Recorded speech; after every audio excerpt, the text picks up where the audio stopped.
Good evening everyone, my name is भूमिका चौहान। स्वागत है आप सभी का इंग्लिश क्लास में। आज की क्लास के अंदर बच्चों हम करने वाले हैं सेक्शन बी, राइटिंग सेक्शन जो होता है ना।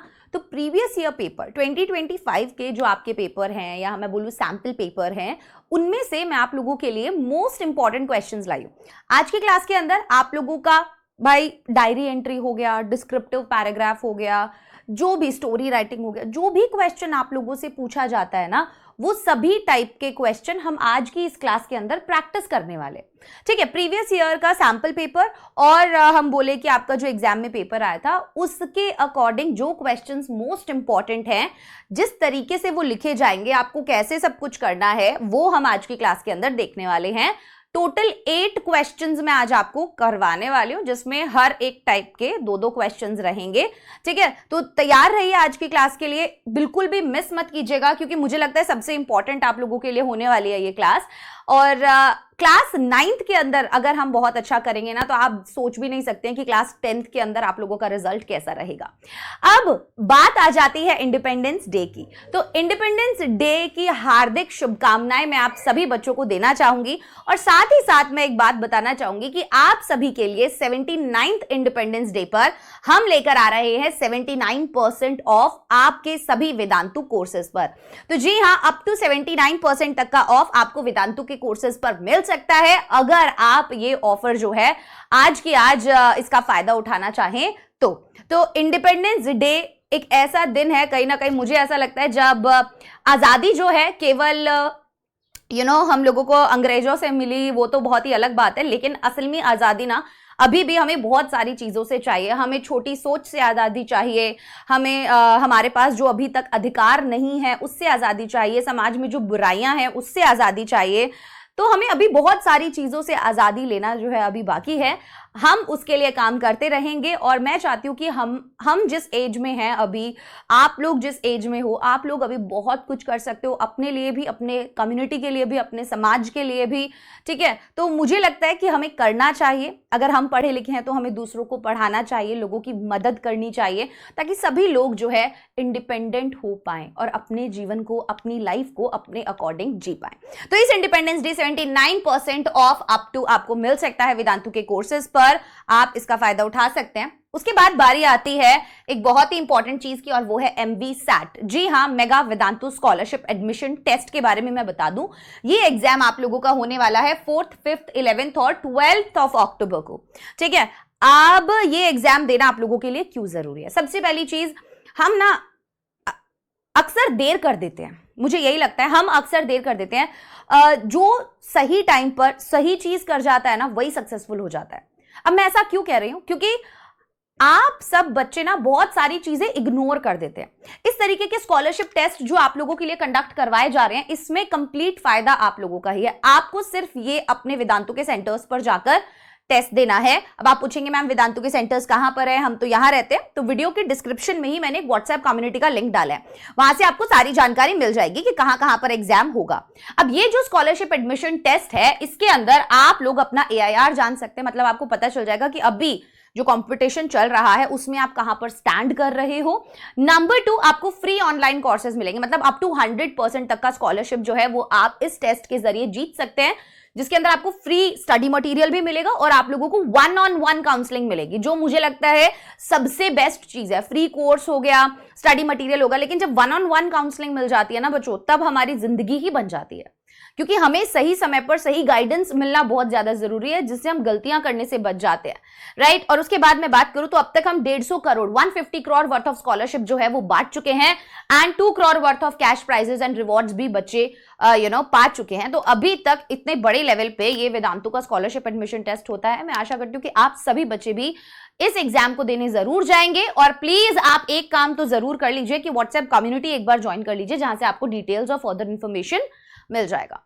अब आज हो रही है बारिश यहां पर कल रात से, ठीक है, तो ये लाइट्स वगैरह जो है काफी कम आपको दिख रही होंगी, क्योंकि लाइट नहीं है रात से और इन्वर्टर पर हमारा चल रहा है काम।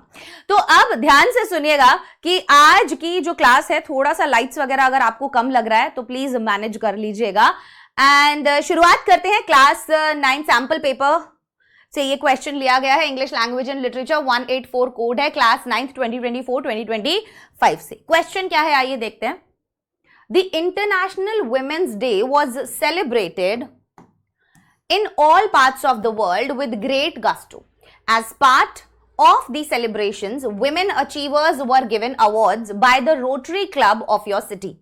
Among those honored included the famous police officer Kiran Bedi, Sharmila Tagore and Shabana Azmi. Right a short description of the event. तो अब हमें क्या करना है, इस इवेंट का एक छोटा सा डिस्क्रिप्शन लिखना है. तो ये एक डिस्क्रिप्टिव पैराग्राफ हमको यहां पर लिखने के लिए दिया है. किस चीज पर लिखना है? इंटरनेशनल वुमेन्स डे सेलिब्रेट किया गया, ठीक है, दुनिया के सभी हिस्सों में बहुत ही उत्साह के साथ. एंड अब as part of the celebration और सेलिब्रेशन के पार्ट के अकॉर्डिंग विमेन अचीवर्स जो थे उनको अवार्ड्स दिए गए रोटरी क्लब जो है हमारे सिटी के, उनके द्वारा. सो उसी में नाम किन किन का है? किरण बेदी जी को भी दिया, शर्मिला टैगोर जी को और शबाना आजमी जी को भी दिया. तो अब हमें इस पूरे इवेंट का क्या करना है? एक डिस्क्रिप्टिव पैराग्राफ लिखना है. आइए देखते हैं हम कैसे लिख सकते हैं. सबसे पहले हम टाइटल देंगे International Women's Day celebrations by Rotary Club. Right, सबसे पहले ये डिस्क्रिप्शन देना जरूरी है, बिल्कुल जरूरी है. तो इंटरनेशनल वुमेन्स डे सेलिब्रेशन किया गया बाय रोटरी क्लब. कैसे लिखेंगे? सबसे पहले हम बताएंगे कि क्या हुआ कि the International Women's Day was celebrated in our city with great enthusiasm by the Rotary Club. तो सबसे पहले क्या हुआ, कहां हुआ, किसने किया, यही चीजें बताएंगे. तो हमने बताया कि भाई इंटरनेशनल वुमेन्स डे था, वो सेलिब्रेट किया गया हमारे सिटी के अंदर बहुत ही एंथुसियाज्म के साथ. एंड रोटरी क्लब ने क्या किया था? इसे ऑर्गेनाइज करवाया था. तो किसने ऑर्गेनाइज करवाया था, क्या ऑर्गेनाइज करवाया था, कहां पर हुआ? हमारी सिटी के अंदर हुआ. हमने ये सब बता दिया. उसके बाद the event was organised to honour women achievers from different fields. अब ये जो इवेंट था बच्चों, ये ऑर्गेनाइज हुआ किस लिए? रीजन क्या था? महिलाओं को सम्मान देने के लिए, ठीक है, फ्रॉम डिफरेंट फील्ड्स, अलग अलग फील्ड्स में जो जो भी उन्होंने अचीव किया है उनको प्रोत्साहित करने के लिए, एनकरेज करने के लिए, ऑनर करने के लिए ये किया गया. Among those awarded were the renowned police officer Kiran Bedi. अब उनके अंदर कौन कौन थे? सबसे पहला नाम दिया हमने, पुलिस ऑफिसर किरण बेदी को मिला. The veteran actress Sharmila Tagore ji को मिला. And the well known social activist Shabana Azmi ji को ये अवार्ड जो है मिले. The chief guest praised their dedication, courage and contribution to society. अब हम इसके अंदर क्या ऐड करेंगे? इवेंट के अंदर और क्या क्या एक्टिविटीज हुई? तो हमने बोला कि भाई जो चीफ गेस्ट थे ना, उन्होंने उनके डेडिकेशन, करेज और कंट्रीब्यूशन को, उनका समाज के प्रति जो डेडिकेशन है, जो करेज है और जो कंट्रीब्यूशन है, उसकी सराहना की. And the audience was inspired by their speeches which encouraged women to break barriers and achieve their dreams. और जो ऑडियंस थी वो काफी ज्यादा उनके स्पीच से इंस्पायर हुई, विच एनकरेज्ड वुमेन, जिसने महिलाओं को और ज्यादा एनकरेज किया टू ब्रेक बैरियर्स, कि अब जो है सारे बैरियर्स, सारे ऑब्स्टिकल्स खत्म करने का, तोड़ने का टाइम आ गया है. एंड अचीव देयर ड्रीम्स, और अब अपने ड्रीम्स को अचीव करने का भी टाइम आ गया है. The programme concluded with a vote of thanks and a promise to continue empowering women in all walks of life. और फिर अंत कैसे हुआ? प्रोग्राम का एंड कैसे हुआ? कि the programme concluded with a vote of thanks, कि भाई सबको धन्यवाद दिया गया. एंड एक प्रॉमिस किया गया to continue empowering women in all walks of life, कि भाई अब लगातार जो है महिला सशक्तिकरण पर काम किया जाएगा. राइट, बहुत बढ़िया.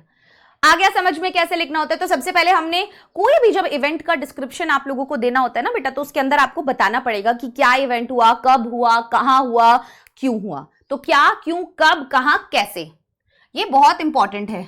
क्या, क्यों, कब,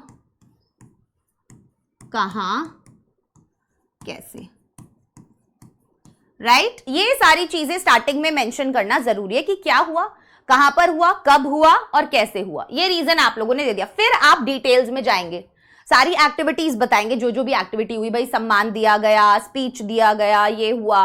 और फिर आप कंक्लूजन में बताएंगे कि पूरा का पूरा जो इवेंट है वो खत्म कैसे हुआ. ठीक है, तो वो हो जाता है किसी भी इवेंट का. जब भी आपको डिस्क्रिप्शन देना है तो आप इस तरीके से देते हो.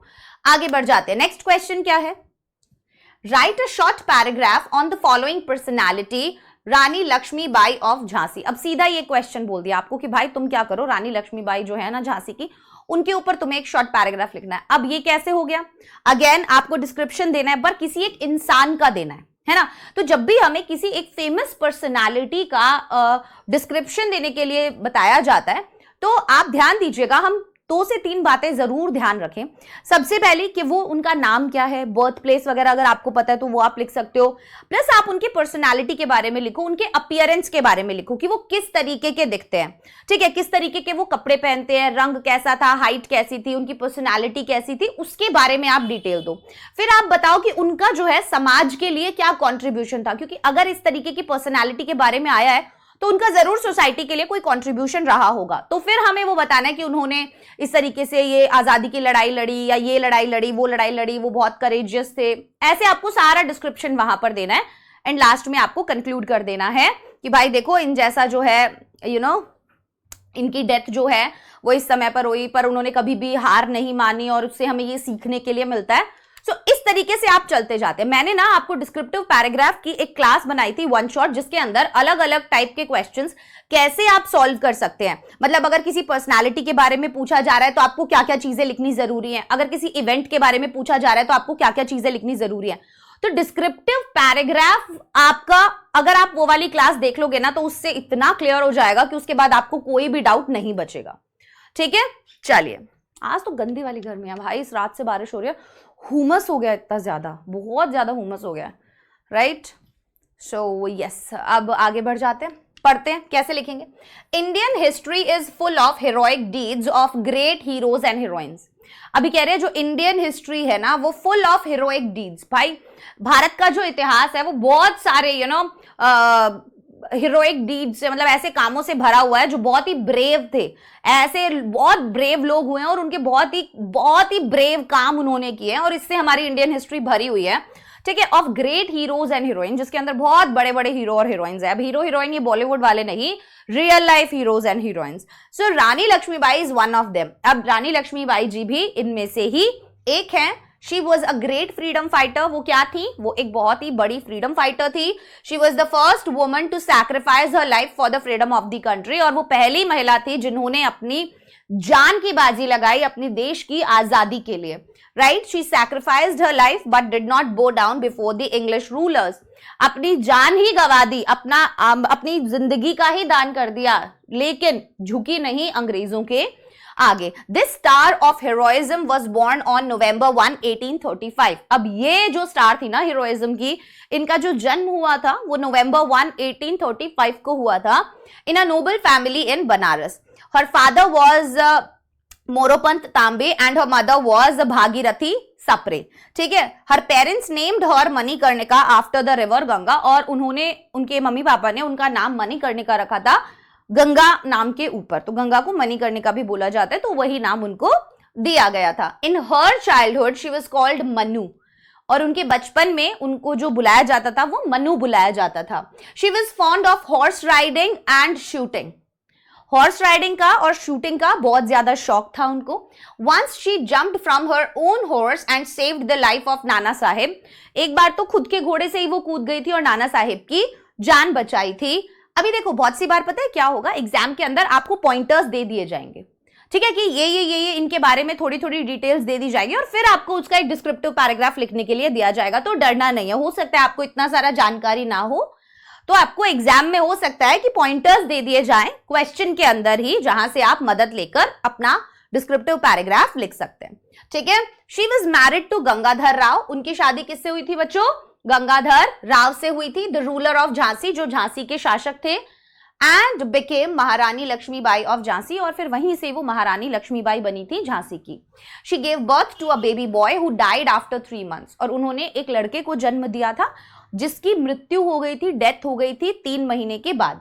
So during her married life she took keen interest in military training. और अपनी इस जिंदगी के दौरान ही, अपनी मैरिड लाइफ के दौरान ही उन्होंने मिलिट्री ट्रेनिंग के अंदर बहुत ज्यादा अपना इंटरेस्ट दिखाया। When Raja Gangadhar Rao died, the English rulers wanted to capture Jhansi.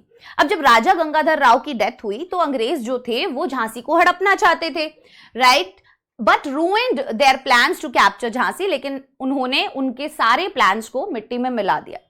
She fought bravely and defended her state from the Britishers। बहुत ही ब्रेव तरीके से वो लड़ी और अपने राज्य को जो है उन्होंने ब्रिटिशर्स से बचाया।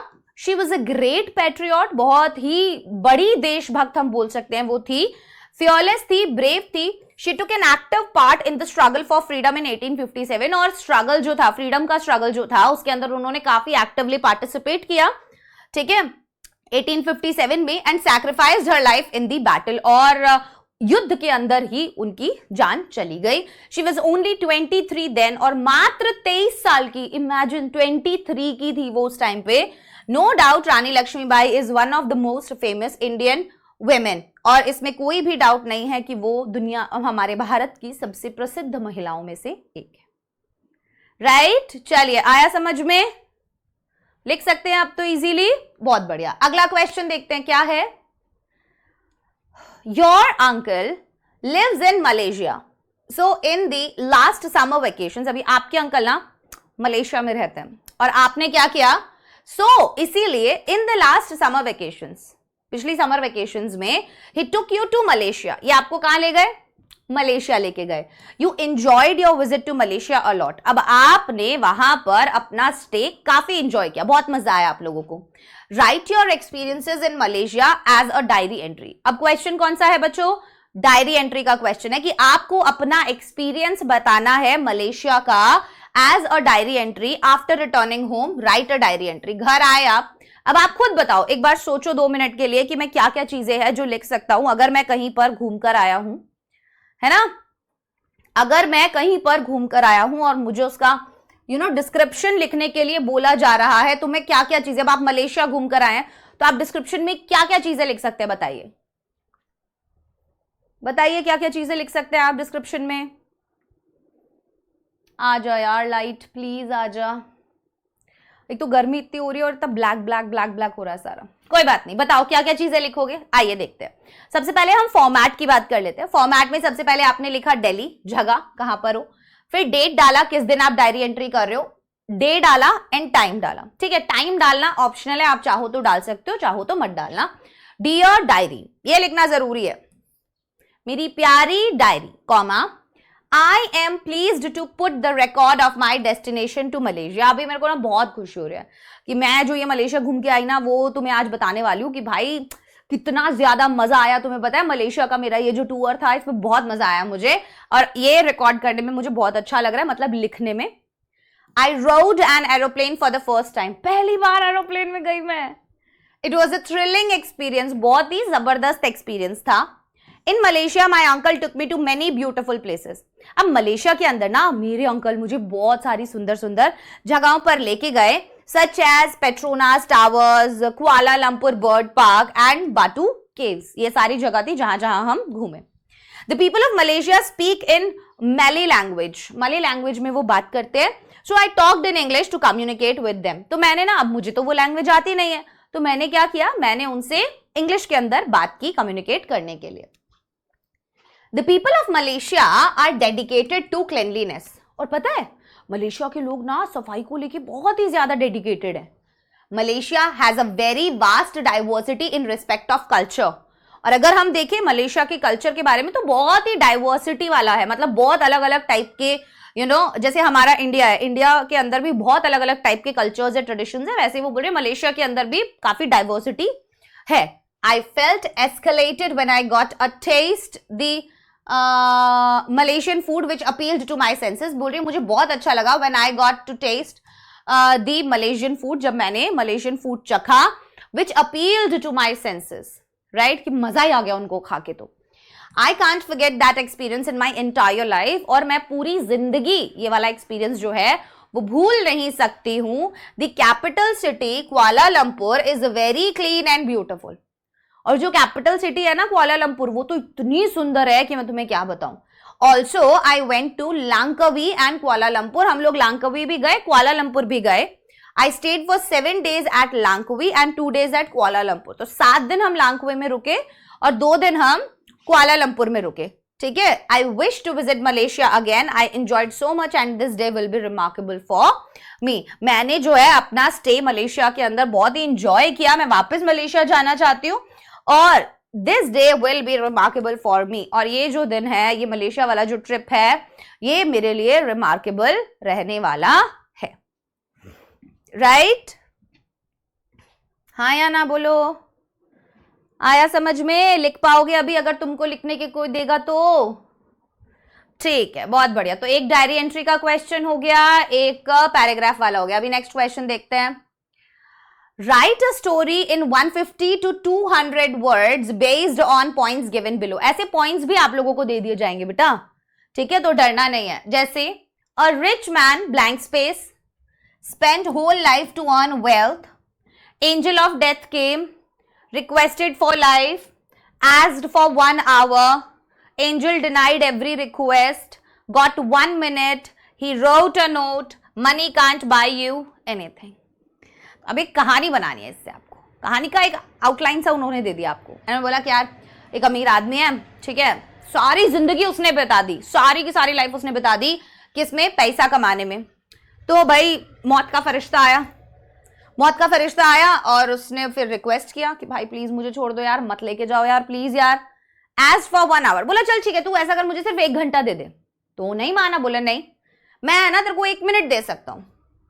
तो उसने जो 1 मिनट लिया उसके अंदर उसने एक नोट लिखा कि money can't buy you anything. अब इससे तुमको एक बढ़िया सा स्टोरी बनाना है, आइए बनाते हैं। कैसे बनाएंगे? Wealth can't buy you time, पैसे से तुम टाइम नहीं खरीद सकते हो, है ना। जब जिंदगी मौत आनी है तो आनी है, फिर आप कुछ डिसाइड नहीं करके जा सकते मौत का। Once upon a time there was a rich man। एक बार की बात है, एक अमीर आदमी था। He worked hard whole his life, और उसने अपनी पूरी जिंदगी बहुत मेहनत की। He never gave time to anyone including his family, और उसने कभी भी किसी को भी टाइम नहीं दिया पैसा कमाने के चक्कर में, अपने परिवार को भी नहीं। He never enjoyed his life and the beauty of nature around him। तो उसने कभी भी अपनी जिंदगी एंजॉय नहीं की, और ये जो इतना सुंदर नेचर है ना उसको भी कभी एंजॉय नहीं किया, हमेशा पैसा कमाने में ही लगा रहा। He just wanted to earn more so that he can enjoy gleefully without worrying about a single penny। तो वो पैसा कमाने में क्यों लगा हुआ था? वो सिर्फ और पैसा कमाना चाहता था ताकि वो एंजॉय कर सके अपनी जिंदगी को, और बिल्कुल टेंशन ना हो उसको 1 रुपए की भी, सिर्फ पैसे का उसको चाहिए था मजा। He thought he would enjoy after earning a massive wealth। उसे लगा था कि यार मैं जब बहुत पैसा कमा लूंगा ना तो शायद मैं तब बहुत एंजॉय कर पाऊंगा, बहुत मजा आ जाएगा। Now after many years, और अब बहुत सालों बाद, he was planning to take retirement। अब रिटायरमेंट लेने का सोच रहा है, so that he could enjoy his life, ताकि वो अपनी जिंदगी एंजॉय कर सके। But then, लेकिन तभी an angel of death came to him। angel of death उसके पास आती है। He had worked long and hard to acquire massive wealth। अब उसने बहुत सालों तक काम किया, बहुत कड़ी मेहनत की इतना पैसा कमाने के लिए। एंड रिटायर इन लग्जरी, बढ़िया, मतलब एकदम लग्जरी से आराम से रिटायर हो सके। And could not believe that his time was up. उसे लगा था रिटायरमेंट के बाद सारे मजे करूंगा, पर उसे ये यकीन ही नहीं हो रहा था कि उसका समय खत्म हो गया है। इसीलिए हम बोलते हैं कि कोई भी चीज को कल पे नहीं टालना चाहिए, ठीक है। अगर किसी चीज में खुशी मिल रही है तो आज के आज उस चीज को करके खत्म करो। Being a very wealthy person, अब क्योंकि वो बहुत ही ज्यादा अमीर इंसान था, he decided to buy some more time from the angel of death। तो उसने सोचा समय भी खरीद लेता हूं, है ना, थोड़ा सा समय भी खरीद लेता हूं भाई एंजल ऑफ डेथ से, कितना भी पैसा ले ले तू मुझसे, कोई दिक्कत नहीं है।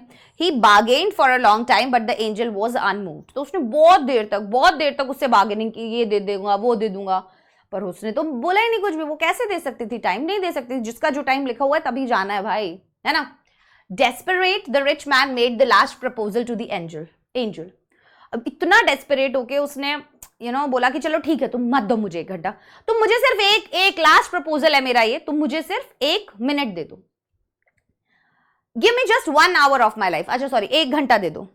So that I could admire the beauty of this earth, ताकि ये जो सुंदरता है ना इस दुनिया की, मैं उसको एडमायर कर सकूं, है ना। For the last time and spend some time with my family and friends। और मैं थोड़ा समय अपनी फैमिली और फ्रेंड्स के साथ बिता सकूं, whom I haven't seen for a long time, जिन्हें मैंने कई सालों से देखा ही नहीं है। And I will give you all my wealth, और मैं अपना सारा पैसा तुम्हें दे दूंगा, सारा का सारा। But the angel refused again। Angel बोली नहीं भाई, no no no no no no no no। Finally the man asked if the angel could give him at least 1 minute। तो वो आदमी बोलता है कि अच्छा चलो ठीक है मत दो तुम मुझे 1 घंटा, 1 मिनट तो दे सकती हो। So that he could write a goodbye note, ताकि मैं ना एक गुड बाय नोट लिख सकूं, बस मुझे 1 मिनट दे दो। His wish was granted and he wrote a note, spend your time which was given to you in the right way।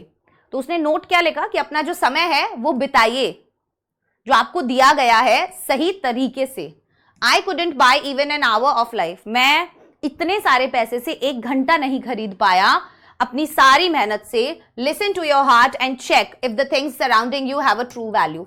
अपने दिल की सुनो और चेक करो कि तुम्हारे आसपास जिन भी चीजों से तुम घिरे हुए हो, क्या वो वर्थ इट है. Cherish every minute of your life, और अपनी जिंदगी का हर एक मिनट जो है चेरिश करो कि thank you God, thank you God, आज मैं फिर से आपने मुझे सुबह उठाया और आज का दिन मैं बिता सकता हूँ. राइट, तो हमें थैंकफुल होना चाहिए. द फूड वी ईट, हमें हर एक चीज के लिए थैंकफुल होना चाहिए गॉड को कि थैंक यू, हमें और आपने ये दिया कि हम और एक दिन जो है वो अपनी जिंदगी का एंजॉय कर सकते हैं. चलिए क्वेश्चन पढ़िए अगला. मैं पानी पी के आती हूँ. आज तो गर्मी ने भाई मजा ही बांध दिया है.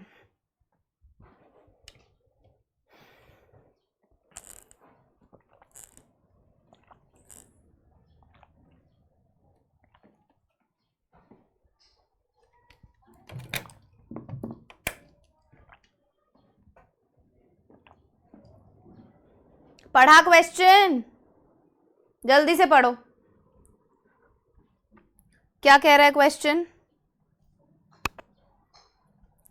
क्वेश्चन कहता है mental health and mental health issues are as important to be taken care of as other disease. बोले मेंटल हेल्थ और मेंटल हेल्थ के इश्यूज जो हैं वो उतने ही इंपॉर्टेंट है, उनको उतना ही टेक केयर करना चाहिए जितना कि हम किसी दूसरे बीमारी का.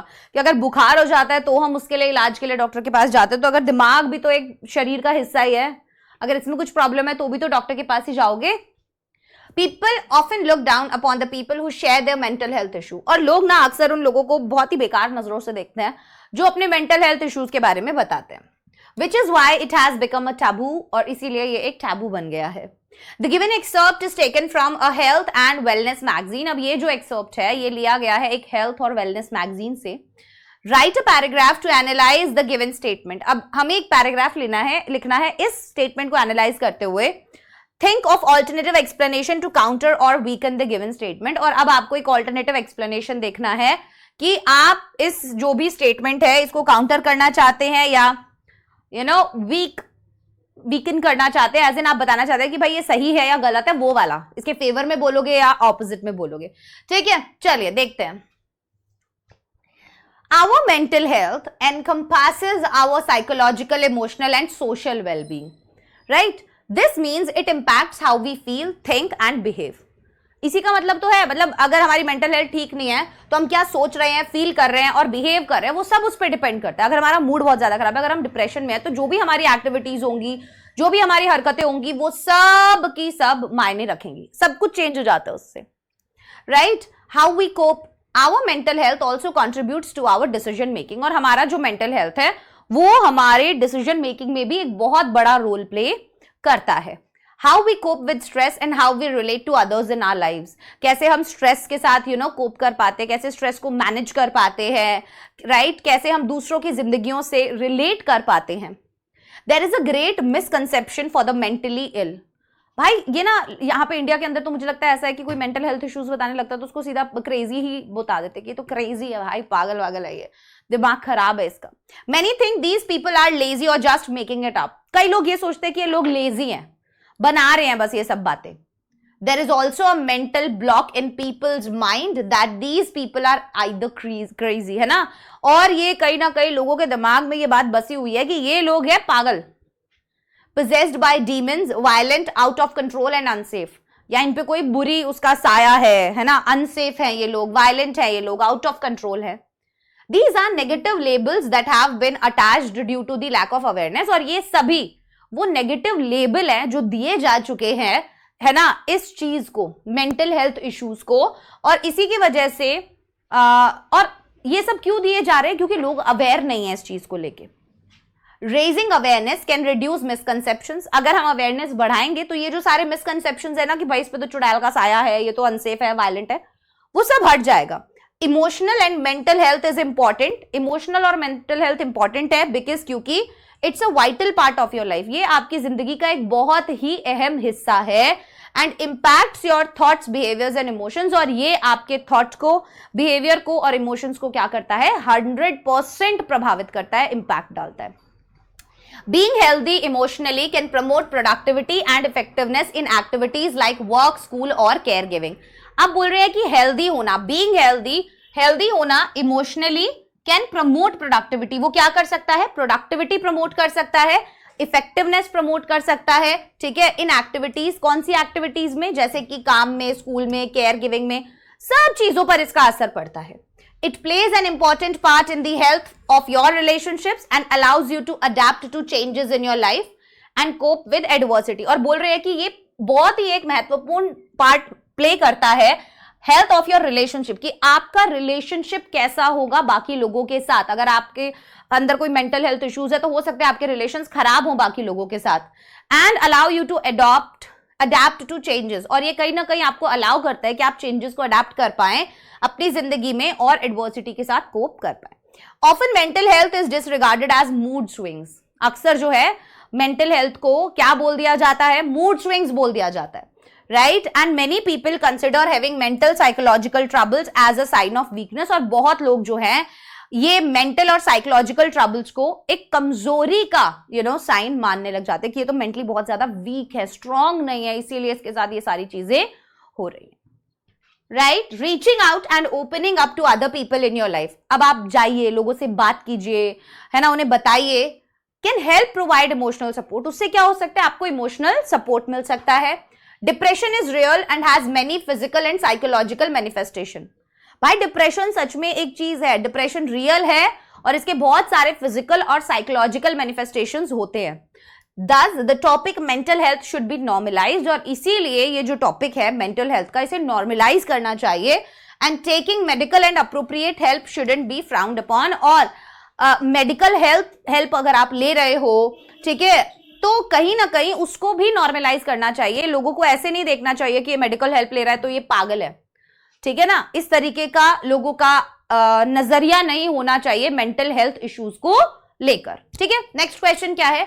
You recently visited the children's park, a favorite place for all the children in your city. तुम थोड़े से 3-4 पॉइंट्स एक बार सोचो कि क्या क्या तुम लिख सकते हो जब तुम्हें बोला जा रहा है कि आपने अभी अभी क्या किया, एक चिल्ड्रंस पार्क जो है विजिट किया, एक फेवरेट प्लेस सभी बच्चों के लिए आपकी सिटी के अंदर. Right a description. तो अब आपको क्या करना है बच्चों, इसका एक डिस्क्रिप्शन जो है वो लिखना है.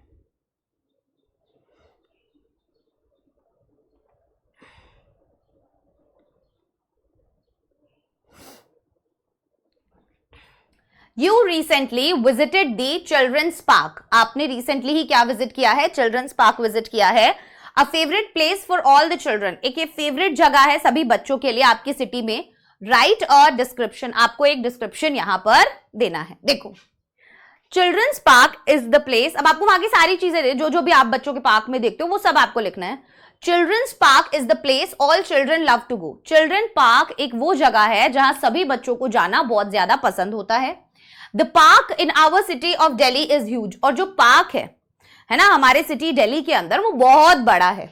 There are about 4 play areas with different types of playthings. कम से कम 4 play areas हैं, ठीक है, जिसके अंदर अलग अलग खेलने की चीजें हैं. The area for small children has swings, seesaw and slide. अब जो बच्चों का खेलने का एरिया है उस वाले एरिया में swings है, seesaw है, slides है, ऐसी वाली चीजें हैं. Then there is a ground. फिर एक ग्राउंड है where children can play games like badminton, जहां पर बच्चे जो है बैडमिंटन या फिर वॉलीबॉल जैसे गेम्स खेल सकते हैं. There is a football court as well, और साथ ही साथ एक फुटबॉल कोर्ट भी मौजूद है. Facing the India Gate is a tennis court. फिर उसके बाद हम बोले कि इंडिया गेट को फेसिंग एक टेनिस कोर्ट है जहां से इंडिया गेट दिखता है. Apart from all these there are green areas for parents. और इन सब चीजों के अलावा वहां पर कुछ हरा भरा इलाका भी है पेरेंट्स के लिए, to play with their children, जहां पर वो अपने बच्चों के साथ खेल सकते हैं.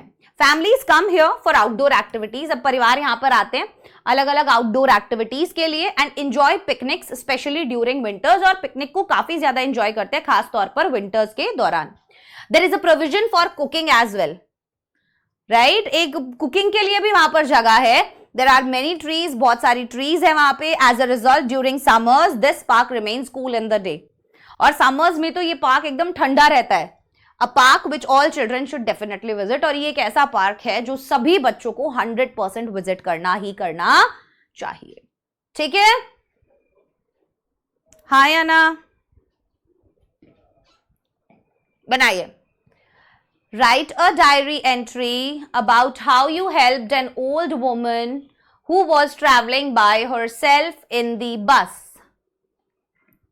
बताओ, अब आपको एक डायरी एंट्री डालनी है. किसके रिगार्डिंग डालनी है? एक महिला है जिसकी आपने मदद की.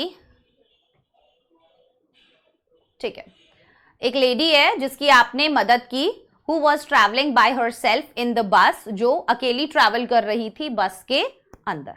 ठीक है, तो चलो, सबसे पहले आपने क्या डाला? डेट डाला, फिर आपने टाइम डाला, डे डाल दिया, डियर डायरी. कैसे लिखेंगे?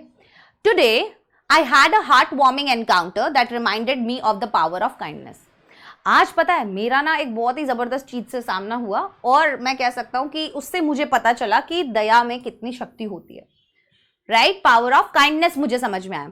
व्हाइल राइडिंग द बस, आज मैं जब बस से जा रहा था, I noticed an elderly woman struggling to find a seat. तो मैंने एक बूढ़ी औरत को देखा जिसको सीट नहीं मिल रही थी, है ना. Without hesitation I offered her my seat. और बिना किसी हेजिटेशन के मैंने उसे अपनी seat they the. And helped her settle down comfortably. और मैंने उनको सेटल किया, आराम से उनकी मदद की कि आप आराम से यहां पर बैठ जाइए, आपको कोई दिक्कत नहीं होगा. As we chatted during the journey, अब हमारी बातचीत शुरू हुई. तो उस जर्नी के दौरान जब मैंने बात शुरू की, आई लर्न दैट, मुझे पता चला that she was travelling alone, कि वो अकेले ट्रैवल कर रही है. And found it challenging to navigate the bus on her own. और उन्हें ये चीज बहुत ही चैलेंजिंग लगी. ठीक है, to navigate the bus on her own, कि खुद से भाई बस कैसे लेऊंगी, मैं क्या करूंगी, नहीं आता बूढ़े आदमी को यार. I offered to assist her with anything she needed. तो मैंने उन्हें ऑफर किया कि आपको अगर किसी भी चीज की मदद चाहिए ना तो आप मुझे बता दो. ठीक है, whether it was holding her belongings, चाहे वो आपका सामान उठाना हो, और helping her get off her destination, या आपको भाई जहां पर भी आपको उतरना है वहां पर उतरने में मदद करना हो. Seeing the gratitude in her eyes field my heart with warmth. और जब मैंने आभार देखा उनकी आंखों में, मेरा दिल एकदम भर आया. And reminded me of the importance of lending a helping hand to those in need. और मुझे ये पता चला कि यार कितना ज्यादा जरूरी है और कितना अच्छा होता है जरूरतमंद की मदद करना. It was a small act of kindness. अब ये एक छोटा सा ही एक्ट था काइंडनेस का, that made a big difference, जिसकी वजह से एक इतना बड़ा जो है डिफरेंस आया इन हर डे, उनके दिन में. As I stepped off the bus, और जैसे ही मैं बस से उतरा, I couldn't help but smile knowing that, मैं अपने आप को रोक नहीं पा रहा था पर मैं खुश था ये जानते हुए I had made a positive impact on someone's life, कि मैंने किसी दूसरे इंसान की जिंदगी में एक पॉजिटिव इंपैक्ट जो है वो डाला है. Today's experience reinforced my belief in the power of compassion. और आज के एक्सपीरियंस ने कहीं ना कहीं मेरा जो मानना है, मेरा जो बिलीफ है कंपैशन की ताकत में, उस पे और भी ज्यादा पकड़ बना ली है. Right, and reminded me to always be ready to help others. और मुझे ये याद दिलाया कि हमेशा हमें क्या करना चाहिए, लोगों की मदद करने के लिए रेडी रहना चाहिए in any way I can, जिस भी तरीके से हो सके. हाँ या ना बताओ, आया समझ में? चलिए अब एक और क्वेश्चन है, फटाफट से देख लेते हैं. देखो क्या दे रखा है question. Complete the story with the following beginning. Story complete करना है हमें, ठीक है, और ये बिगिनिंग है. और अब जब क्लास खत्म हो गई है तब लाइट महाशय हमारी आई है. 1 सेकंड में एसी चला लूं.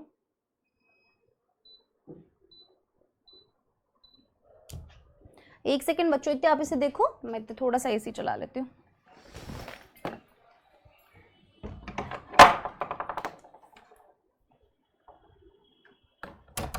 काफी गर्मी हो गई थी कमरे से. बहुत जल्दी आ गई देवी तुम. लाइट की देवी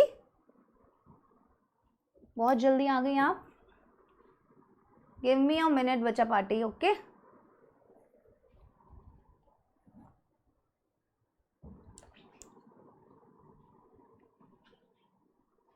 चल जाओ भाई प्लीज, अब टाइम नहीं लगाना. प्लीज प्लीज प्लीज, कम से कम एक क्वेश्चन तो हम तसल्ली से कर पाएंगे, है ना. बोलो हाँ मैम, यस मैम, कुछ तो बोलो. Complete the story with the, इतनी थोड़ी स्टोरी सोचो यार, इससे थोड़ा कहानी बनाओ, क्या कहानी बना सकते हो?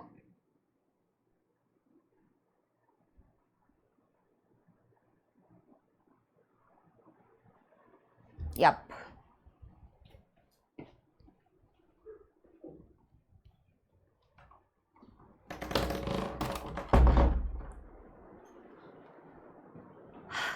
तना, उजाला ही उजाला हो गया है एकदम। कई सारी लाइट्स एकदम से जल जाती है ना, यहाँ वाली जल जाती है, वहाँ वाली जल जाती है।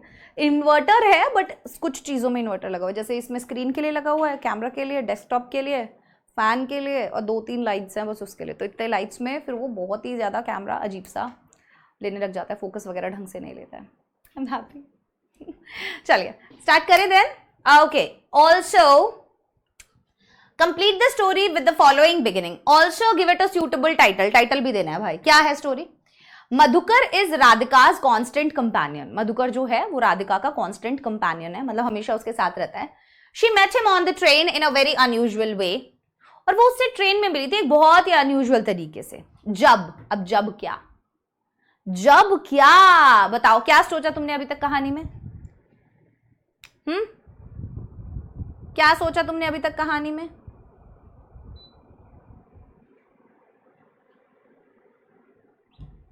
क्या कहानी बन सकती है?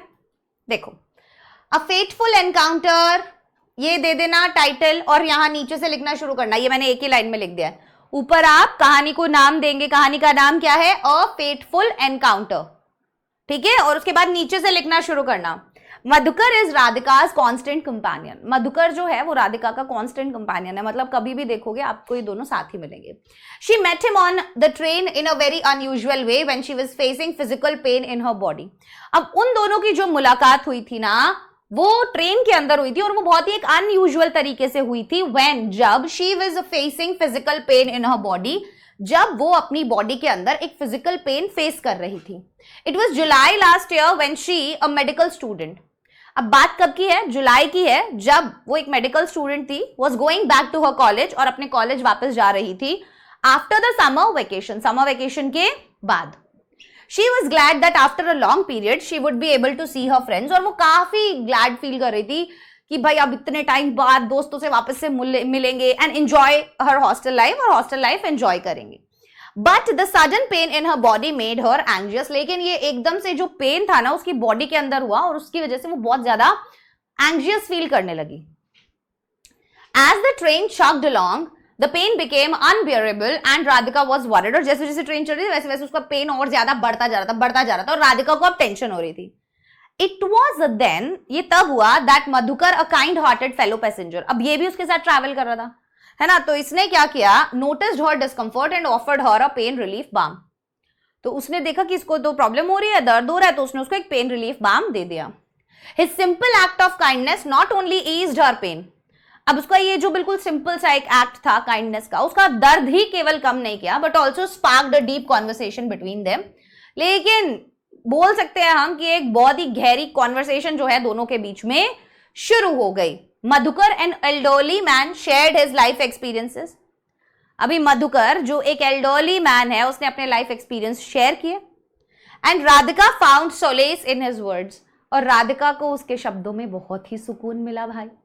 फ्रॉम दैट डे ऑन, और तभी से दे बिकेम इनसेपरेबल फ्रेंड्स, और तब से वो भाई ऐसे बेस्ट फ्रेंड्स बन गए कि उनको कोई अलग नहीं कर सकता। Madhukar's wisdom and compassion became a guiding light for Radhika. अब मधुकर का विजडम और उसका कंपैशन एक गाइडिंग लाइट बन गया, किसके लिए? राधिका के लिए। And their chance encounter blossomed into a beautiful and enduring friendship. आया समझ में? कैसे लगे सारे क्वेश्चंस? मजेदार थे। 2024-2025 के सैंपल पेपर के क्वेश्चंस मैं आपके लिए लेकर आई थी। तो अभी एक चीज है, 2-4 ज्ञान की बातें जो हैं वो मुझे आप लोगों को बतानी है, और वो आपको सुननी भी पड़ेंगी। अगर आपने अभी वीडियो को एंड तक देखा है, अगर वीडियो को एंड तक देखा है तो सिर्फ एक थम्स अप मुझे कमेंट सेक्शन में ड्रॉप करके जाना प्लीज, ठीक है? उससे मुझे बहुत ज्यादा खुशी मिलती है, तो थोड़ी सी खुशी मुझे भी दे देना, ताकि हम भी इनसेपरेबल वाले फ्रेंड्स बन जाएं। अच्छा, नंबर 2, अब जो हम तैयारी करेंगे ना बच्चों, आप लोग अभी 9th क्लास के अंदर हैं और आप लोगों को ये दिमाग में डाल लेना है कि यार मेरी जिस तरीके की तैयारी, मतलब मैं जैसे तैयारी करूंगा ना, मेरा जो तरीका होगा तैयारी करने का, मेरे मार्क्स वैसे ही आएंगे। 9th क्लास के बच्चे ना यूजुअली इस टाइम पे भी मैं बोलूँ सीरियस नहीं होते अपनी पढ़ाई को लेके, वो 8th वाली पूकी लाइफ में चल रहे होते हैं।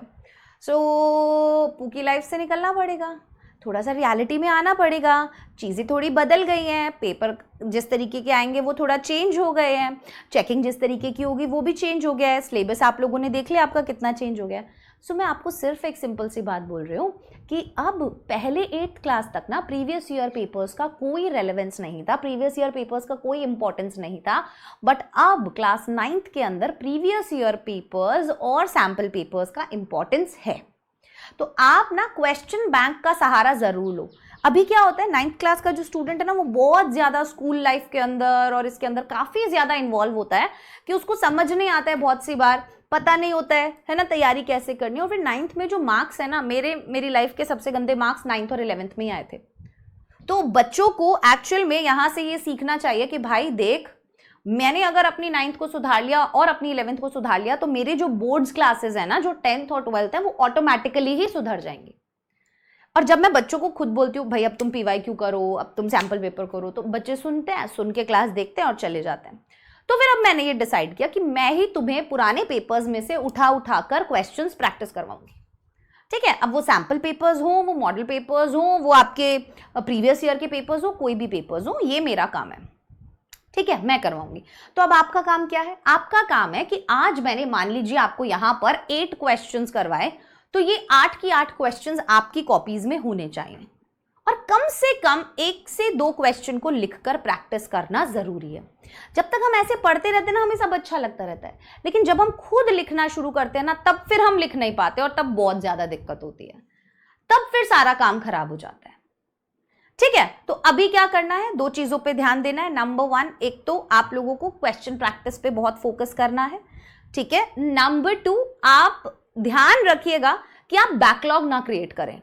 अभी भी टाइम है, आपका जितना भी बैकलॉग है वो सारा का सारा आप बचा सकते हो, वो सारा का सारा आप कवर कर सकते हो अगर आप थोड़ा सा सीरियस हो जाओगे तो। बस थोड़ा सा, मैं तो बोल ही नहीं रही तुम्हें 10-12 घंटे पढ़ने के लिए, बस मैं बोल रही हूँ कि तुम्हें थोड़ा सा सीरियस होना है और अभी भी अपना बैकलॉग कवर कर सकते हो ताकि एग्जाम टाइम पे प्रॉब्लम ना आए।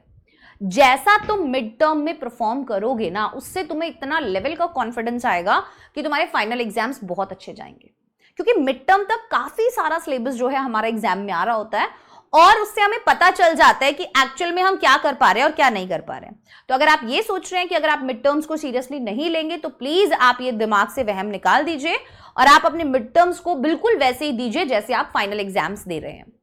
ठीक है, तो ये कुछ बातें हैं जो आप लोगों को ध्यान रखनी है as a 9th class student. And आज की इस क्लास के अंदर बस इतना ही। अब आप लोगों को अगर स्क्रीनशॉट लेना है तो मैं फटाफट से आप लोगों को इसका स्क्रीनशॉट दे देती हूँ।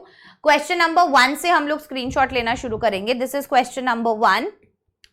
ठीक है, सारी स्लाइड का ले लो PDF, आप लोग पता नहीं लेते हो नहीं लेते हो। 2, 3, 4, 5, 6, 7, 8, 9, 10, 11, 12, 13, 14, 15, 16, 17, 18, 19, 20, 21, 22, 23, 24, 25, 26, 27, 28, 29। ठीक है, तो ये थी बच्चों हमारी आज की class. And the last thing, video के डिस्क्रिप्शन में व्हाट्सएप कम्युनिटी का लिंक है, प्लीज जाइए वहां से और ज्वाइन कर लीजिए कम्युनिटी को, ताकि एमवी सैट के बारे में पूरा का पूरा डिटेल्स आपको वहां से मिल जाए। एग्जाम कब होने वाला है, कितने बजे होने वाला है, कहां पर होने वाला है, सेंटर्स कौन कौन से आपके आसपास पड़ेंगे। So bye bye everyone, take care, all the best.